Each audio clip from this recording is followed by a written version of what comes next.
Sheila Dikshit San has predicted that in Delhi, Aam Aadmi Party will be third and Congress will be over 37. With all humility at my command, I can say that हम जनता के बीच जाएंगे, sir झुका के जाएंगे, उनको बताएंगे in the past 10 years what all we have been able to deliver. How is AAP looking to counter anti-incumbency? From all over India to come have a look and see what kind of transformation Arvind Kejriwal ji and his team has brought in the government schools in Delhi. This is a matter of extreme pride. They're becoming entrepreneurs. You may have seen our Business Blaster program. They're becoming entrepreneurs and earning well also, providing jobs already. Delhi की सर्द हवाओं में इन दिनों सियासत की रोटियां जमकर सिक रही हैं। आपको याद होगा जुम्मा 3 दिन पहले प्रधानमंत्री नरेंद्र मोदी ने आम आदमी पार्टी को आपदा बताया, बिना नाम लिए शीश महल पर तंज कसा। इसका जवाब तो प्रधानमंत्री नरेंद्र मोदी को अरविंद केजरीवाल ने 10 लाख का सूट गिनवा कर दे दिया। मगर दिल्ली की इन्हीं सर्द फिजाओं में और भी कई सारे सवाल घूम रहे हैं। सवाल लाजमी भी हैं क्योंकि दिल्ली में चुनाव है। और क्या दिल्ली में चुनाव है सिर्फ इसीलिए अरविंद केजरीवाल को जनता की याद आई? सवाल एक और बनता है, क्या दिल्ली में चुनाव है इसीलिए हिंदू वोटर पर दाव है? सवाल एक और, इमामों को नहीं पैसे तो पुजारियों को सम्मान कैसे? क्या पुजारियों के सम्मान में वोट छिपा है? सवाल कई सारे और भी हैं जिनका जवाब देने के लिए हमारे साथ आम आदमी पार्टी की chief spokesperson Priyanka Kakkar ji मौजूद हैं। प्रियंका जी, बहुत स्वागत है आपका। Thank you Aman ji. शुरू करते हैं। सबसे पहला सवाल तो मेरा भी बड़े समय से सवाल है, जनता का भी सवाल होगा। अभी तो चुनावी चौसर की बिसात बिछी भी नहीं और आम आदमी पार्टी ने अपने सारे पत्ते खोल दिए। राष्ट्रवाद, धर्म, चुनावी गारंटी, जो हमने स्कीम्स देखी एक के बाद एक। क्या ये चुनाव जीतना मुश्किल लग रहा है इसीलिए ये सारी स्कीमों का ऐलान किया जा रहा है या फिर कुछ और वजह है? देखिए, हम लोग हर चुनाव को बहुत सीरियसली लेते हैं, किसी भी चुनाव को हल्के में नहीं लेते।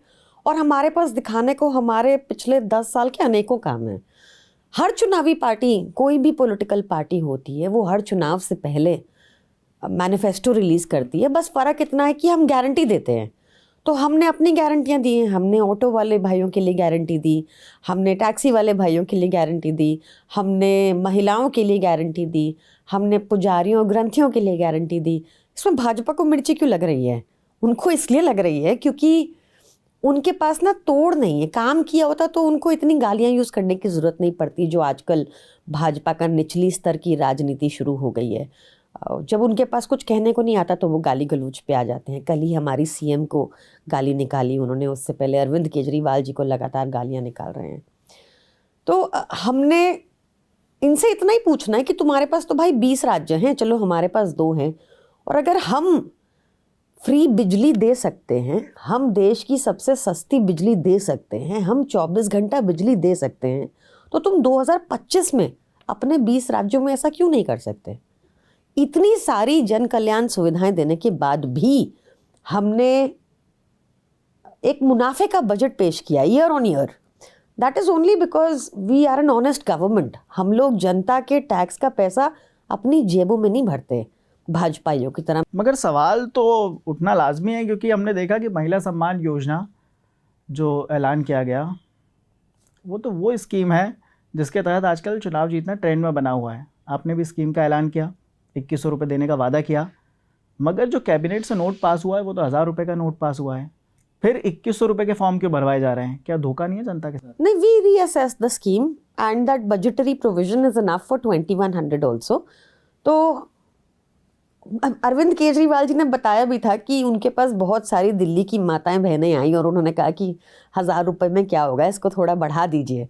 तो उनकी बात को रखते हुए इस स्कीम को रिवाइज किया गया और अब 2100 प्रति महिला प्रति माह मिलेगा। क्या ये 2100 रुपये चुनाव के पहले मिलेंगे? देखिए, जहाँ तक मेरी जानकारी है, चुनाव एमसीसी जल्द ही लागू हो जाएगा। हमने अभी स्कीम गारंटी दी है और इट सीम्स कि ये जैसा ही हम चुनाव जीतेंगे उसके तुरंत बाद ये लागू हो बीजेपी जाएगा। इस पे सवाल उठा रही है। आपने जो बोला, समय था 23 दिसंबर से फॉर्म भरवाए जा रहे हैं महिला सम्मान योजना वाले। 23 दिसंबर से तारीख हो चुकी है अभी 6 जनवरी, माफ़ कीजिए। समय था, ऐलान कर सकते थे, लागू कर सकते थे स्कीम। अभी तो आचार संहिता भी नहीं लगी थी। देखिए, बीजेपी का तो काम ही सिर्फ सवाल उठाना का और गालियां देना है। उनके पास भी दिल्ली की आधी सरकार है, उन्होंने कोई काम नहीं किया। उन्होंने लॉ एंड ऑर्डर पे, आप देख रहे हैं कि आंकड़े अगर एनसीआरबी के देखें तो पिछले 2-2.5 साल में कितना दिल्ली की कानून व्यवस्था चरमरा गई है। आप अगर देखेंगे 11 ऐसे गैंगस्टर्स हैं जिन्होंने दिल्ली पर कब्जा कर लिया है। जैसे 90s में मुंबई की हालत हो गई थी, वैसा ही कुछ दिल्ली में चल रहा है और किसी को फ़र्क ही नहीं पड़ रहा। अमित शाह जी को फ़र्क ही नहीं पड़ रहा उस पे नहीं उनको कोई चिंता या कोई जवाब देना है। अरविंद केजरीवाल जी ने अगर एक गारंटी दे दी तो अभी क्यों नहीं लागू करते? अरे हमारे चुनावी गारंटी है ये। जैसे हमने फ्री बिजली करके दिखाया, जब हमने कहा वो हमने किया। हमने फ्री पानी कहा, हमने किया। हमने सीसीटीवी कहा, वो किया। हमने महिलाओं को फ्री बस यात्रा कहा, वो किया। हमने बुजुर्गों को तीर्थ यात्रा कहा, किया। स्कूल हॉस्पिटल को बेहतर करेंगे कहा। कोफी आनंद जी, बन की मून जी, ऐसी दिग्गज हस्तियों ने प्रेस की हमारे हेल्थ इंफ्रास्ट्रक्चर मॉडल की और स्कूल मॉडल की। मिलेनिया ट्रम्प को आपको दिल्ली ही भेजना पड़ा था सरकारी स्कूल दिखाने, क्योंकि आपके राज्य में टीन के स्कूल हैं। आपने आज तक काम ही नहीं किया स्कूल इंफ्रास्ट्रक्चर पे। इसी वजह से आपका नीति आयोग कहता है कि दिल्ली के सरकारी स्कूल सर्वश्रेष्ठ हैं और बहुत ही लैंडमार्क रिफॉर्म्स आए हैं उनमें। खैर, आपने सवाल को घुमा दिया, मैं वापस सवाल पर आता हूँ। हाँ। दिसंबर की ऐसी ही सर्दियाँ थी, 2021 का साल था। अरविंद केजरीवाल पंजाब जाते हैं, वहाँ पर भी सेम ऐलान होता है, 1,000 रुपये डाले जाएंगे सरकार। क्या 1,000 रुपये पंजाब की महिलाओं के खाते में गए? पहले तो मुझे नहीं लगता मैंने सवाल घुमाया, मैंने उसका आपको जवाब दिया प्रॉपर। जहाँ तक पंजाब की बात है, देखिए मैं आपको विद प्राइड ये बात बताती हूँ कि आम आदमी पार्टी जहाँ भी जाएगी, जब भी जीतेगी, तो हमारी प्रायोरिटी हेल्थ और एजुकेशन है। तो हमने पंजाब में भी सबसे पहले हेल्थ और एजुकेशन पे काम किया। एजुकेशन में हमने स्कूल ऑफ एक्सेलेंसेस जो क्रिएट किए, उस पर रिस्पॉन्स इतना अच्छा आया पंजाब में कि 2 लाख बच्चा सरकारी स्कूल छोड़कर प्राइवेट स्कूल छोड़कर ऑलरेडी सरकारी स्कूल में ट्रांसफ़र ले चुका है विदिन 2 ईयर्स। और विदिन 2 ईयर्स ही हमने 1000 मोहल्ला क्लिनिक भी बना दिए। ये भी अरविंद केजरीवाल जी की गारंटी है, 100% पूरी होगी टेन्योर पूरा होने से पहले। आप वहाँ पंजाब में 80% लोगों को बिजली फ्री मिल रही है। It's a transformation. हमारे काम से और हमारी बातों पर पंजाब की जनता को ट्रस्ट है, इसलिए अभी हम 3 आउट ऑफ 4 बाईपोल्स भी जीते, क्योंकि ये अरविंद केजरीवाल ने कहा है। मैं आपको 100% आपके चैनल पर आश्वस्त करती हूँ कि ये होगा, पंजाब की महिलाओं को भी दिया जाएगा। संजीवनी योजना को लेकर भी लगातार सवाल उठाए जा रहे हैं। जब संजीवनी योजना का अभी तक कैबिनेट से कुछ पास नहीं हुआ, तो उसके फॉर्म क्यों भरवाए जा रहे हैं फिर लोगों से? जस्ट जनरली टू सी कि कितनी रजिस्ट्रेशंस होती हैं। हमारी एक स्कीम है, हम लोगों को उसके बारे में जागरूक कर रहे आपको नहीं हैं। लग रहा कि लोग कंफ्यूज होंगे कि जो योजना अभी तक पास ही नहीं हुई उसका हम फॉर्म क्यों भरे? उनसे ओटीपी लिया जा रहा है, आम आदमी पार्टी के दिल्ली कार्यकर्ता की जा रहे जनता हैं। बहुत स्मार्ट है, बहुत इंटेलिजेंट है, यहाँ अच्छी शिक्षा मिलती है। यहाँ पर दिल्ली की जनता की, मेहनती जनता की per capita income national average से 4 टाइम्स हाईएस्ट है। तो वो सब अच्छे से समझते हैं और हमें बहुत हाई नंबर ऑफ रजिस्ट्रेशंस मिला। मेरे पास इमीडिएट आंकड़ा तो नहीं है, but last I checked about a week and a half ago 22 lakh women have registered for the महिला सम्मान योजना। देखिए, फीमेल्स का ना नेचर थोड़ा ऐसा होता है कि वो दूसरों के लिए ज़्यादा करती हैं, वो परिवार का सोचती हैं, वो अपने बच्चों का, पिता का, भाई का सोचती हैं। तो उन पे ही ज़्यादा उनकी रिक्वायरमेंट्स कहीं पीछे रह जाती हैं।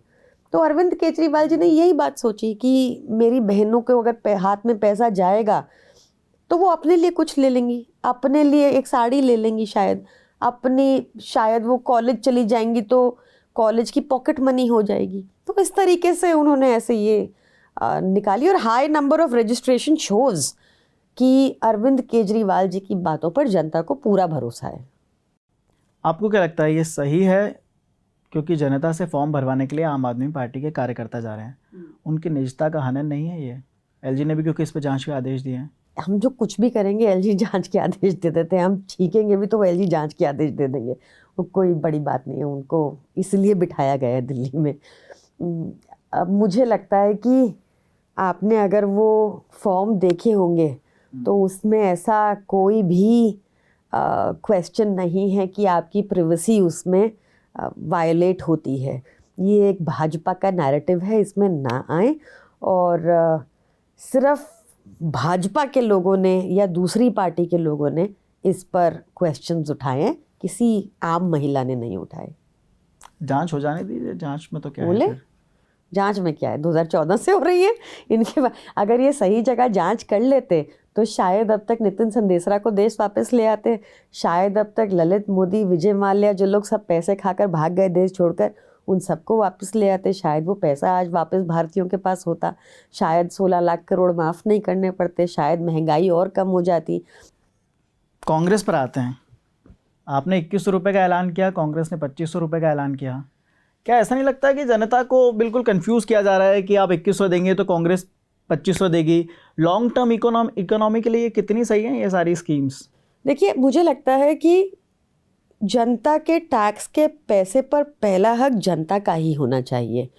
आप तब तो क्वेश्चन नहीं करते जब 4000 यूनिट एक एमपी को फ्री मिलता है बिजली का, पर जनता को 200 यूनिट फ्री मिल जाए तो सब लोग इकोनॉमी की बात करने लग जाते हैं। आपको पता है, अगर पूरे देश को फ्री बिजली कर दी जाए तो टोटल खर्चा आएगा 1,80,000 करोड़। तो दे दो, पैसा है देश के पास, 16 लाख करोड़ मत माफ़ करो।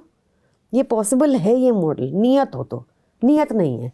आपने मॉडल के पॉसिबल होने की बात कही। मेरे पास एक आंकड़ा है, साल 2020 में दिल्ली सरकार पर जो कर्ज था वो था 3,631।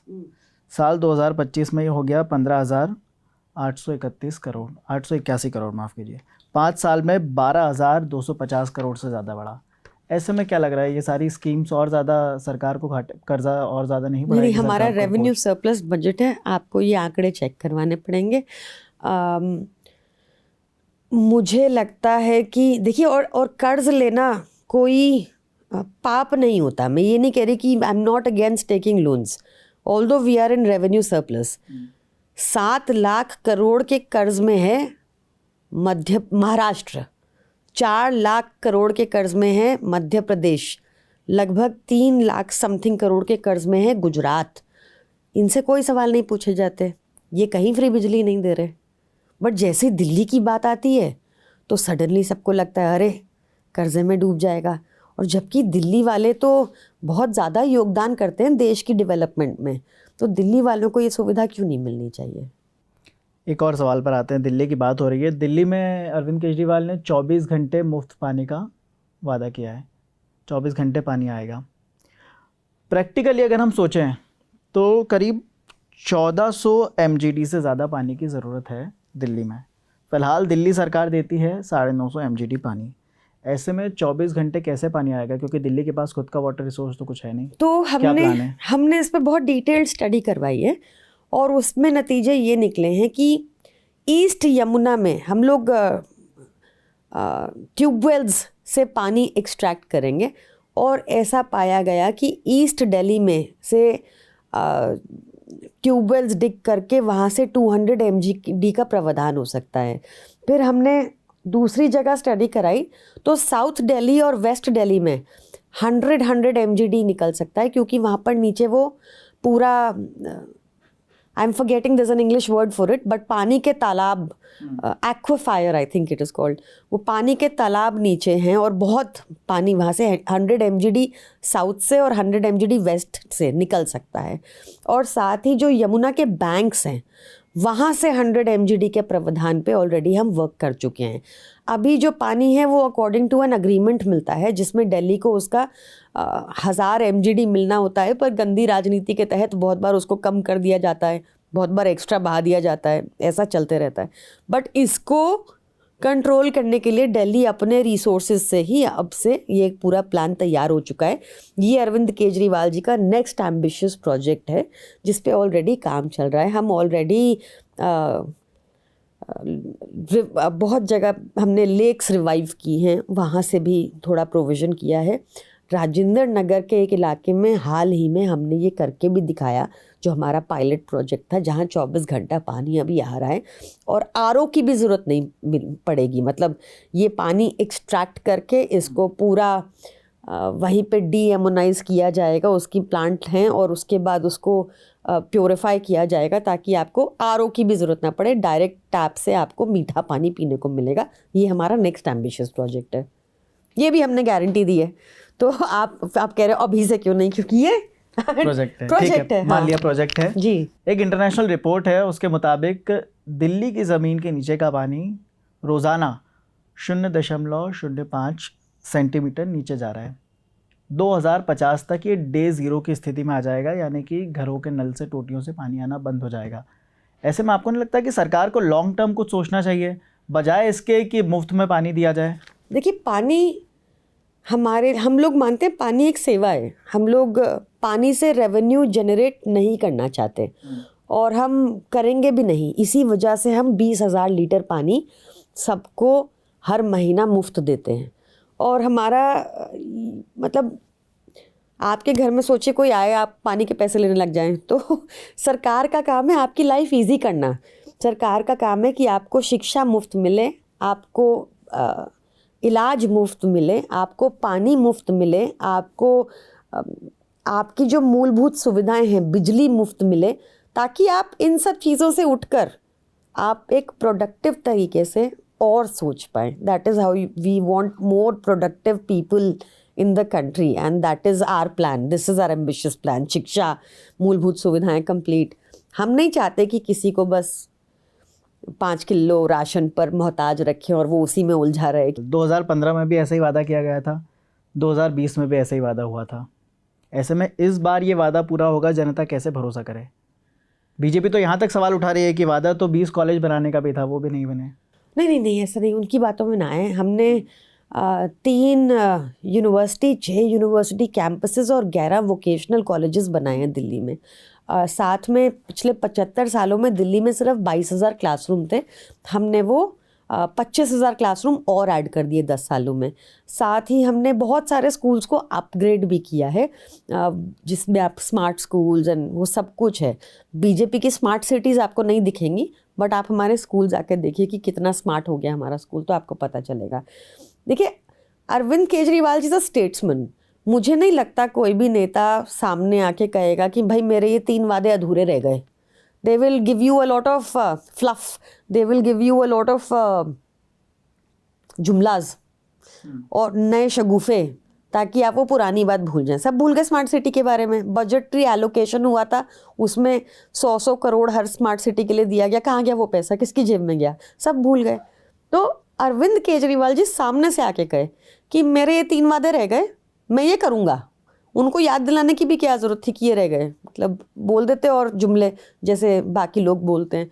तो झूठ नहीं बोलते अरविंद केजरीवाल जी। जो नहीं कर पाए उन्होंने सामने आके बोला नहीं कर पाया, और मुझे लगता है जनता ये ऑनेस्टी को पसंद करती है। एक और सवाल पर आते हैं।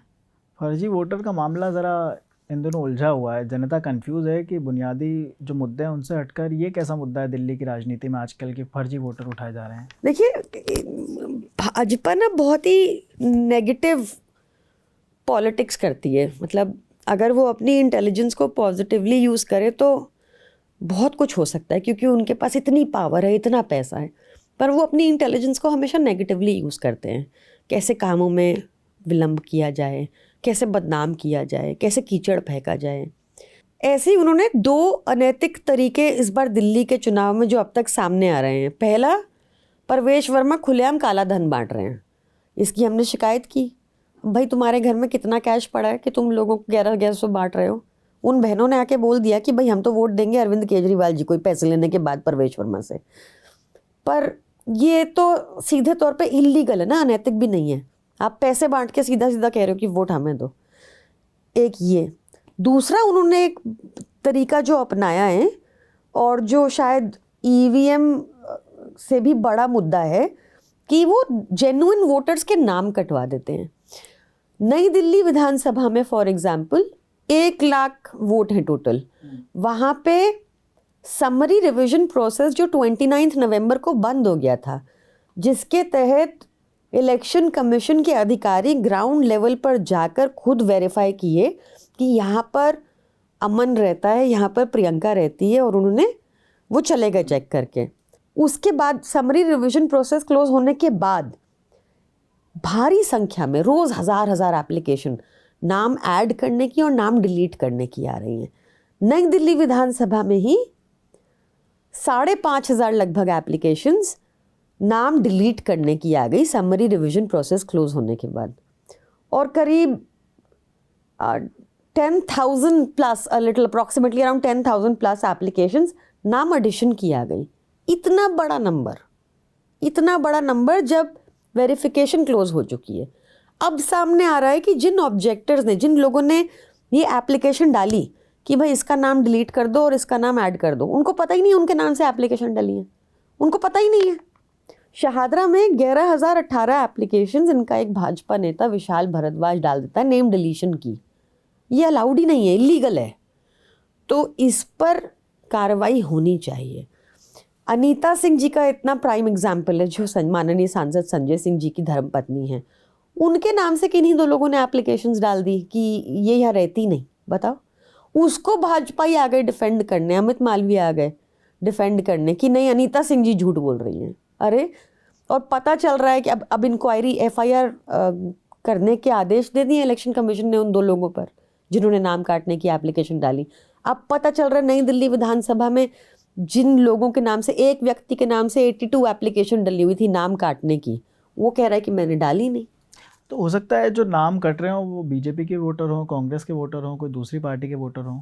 तो कैसे आप सोच सकते हैं कि ये आम आदमी पार्टी के वोटर ही हैं देखिए, जिनके नाम काटे जा रहे उसमें हैं? भी जब हमें पता चला कि ग्राउंड लेवल पे कोई व्यक्ति गया, उसने पूछा आप किसको वोट दे, तो ये लोग बेचारे भोले सिंपल लोग होते हैं, तो वो उनको नहीं पता कि बताने की ज़रूरत नहीं है, वो बता देते हैं। तो उन्होंने बताया कि हम तो आम केजरीवाल को देते हैं, हम तो झाड़ू को देते हैं, तो उनके घर के आगे क्रॉस लगा दिया गया और फिर उसी हिसाब से उनकी एप्लीकेशंस कटी हैं।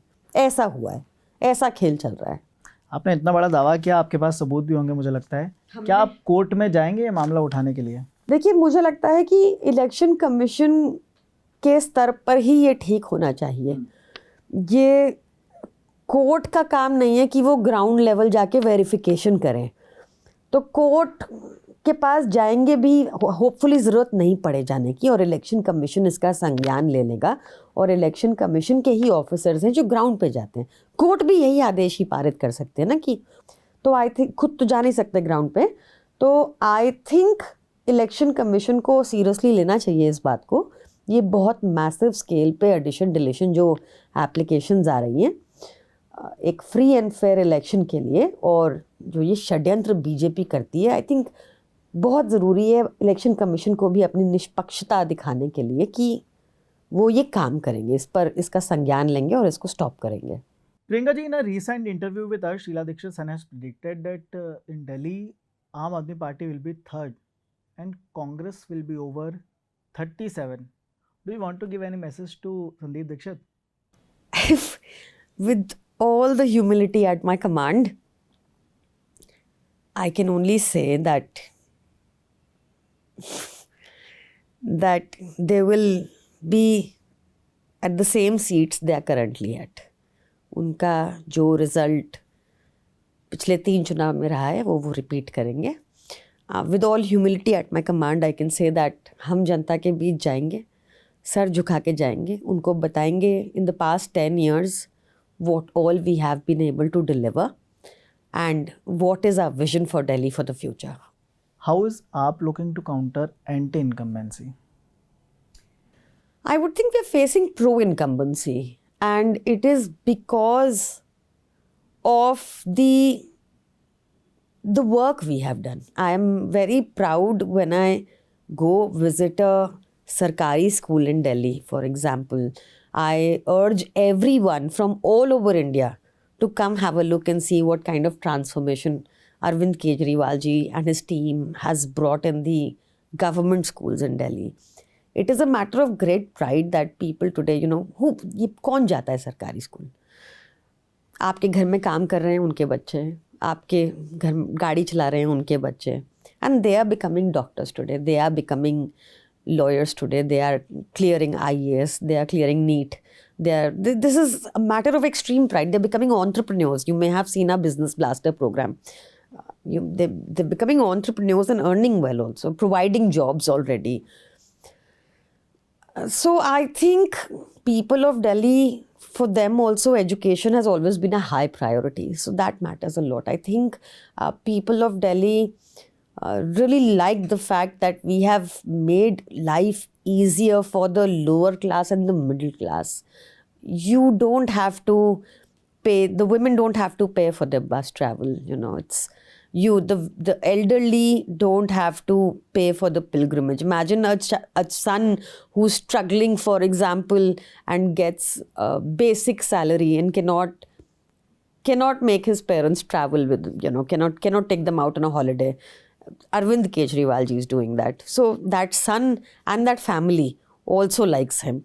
So I think there's several sectors, several groups of people, and I would really like to think the entire Delhi, they quite like Arvind Kejriwal because he's shown a different form of governance. He's shown that अगर नियत हो तो budget भी revenue surplus हो सकता है और लोगों की जेबें भी भरी जा सकती हैं और नेशनल कैपिटल होने के बावजूद पर कैपिटा इनकम हाईएस्ट हो सकती है, बिजली मुफ्त हो सकती है.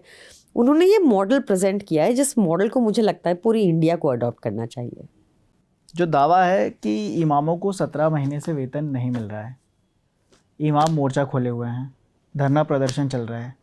चुनाव से पहले जो इमामों ने मोर्चा खोला है, क्या लग रहा है चुनाव में इसका नुकसान होगा? मुझे नहीं लगता. मुझे लगता है कि उनको पता है कि सबको, दिल्ली वालों को पता है कि अगर किसी भी पॉलिटिशियन की नीयत साफ है और किसी ने अपने वादों पे कोई खरा उतरा है तो वो अरविंद केजरीवाल जी हैं. तो मुझे नहीं लगता कि इससे जो भी हमारे कुछ भी प्रोजेक्ट्स अगर डिले हो गए उसके बारे भी हमने सच बताया है, हमने कुछ झूठ नहीं बोला, तो I think it will not be an issue. False case की हम बात करें तो थोड़े समय पहले आपने बोला अरविंद केजरीवाल पे कुछ फॉल्स केस लगे हैं. कुछ समय पहले की बात है, अरविंद केजरीवाल खुद जनता के सामने आए, सीएम आतिशी थी, उन्होंने दावा किया कि उन्हें पुख्ता सूत्रों से ये सबूत मिले हैं कि आतिशी को गिरफ्तार किया जा सकता है. ट्रांसपोर्ट विभाग में कोई फ़ाइल खुली हुई है. बात को तो लंबा समय हो गया, क्या लग रहा है फाइल अभी तक खुली हुई है? अभी भी गिरफ्तार करने की भाजपा का ना कुछ पता नहीं है. ये जैसा मैंने पहले भी कहा कि इनकी जो इंटेलिजेंस है वो थोड़ी नेगेटिव है. कैसे काम में डिले करें, कैसे, पर उनको समझ जाना चाहिए कि सामने अरविंद केजरीवाल जी हैं. वो ना डरते हैं ना झुकते हैं. आपको जो करना है, मतलब अब तक तो समझ ही गए होंगे कि आम आदमी पार्टी के नेता थोड़े डिफरेंट मिट्टी के बने हुए हैं. नहीं तोड़ पाए उनको, कितनी बारी जेल भेज दिया, क्या उन्होंने कर दिया. हम तो लड़ते रहेंगे, दिल्ली की जनता के लिए लड़ते रहेंगे.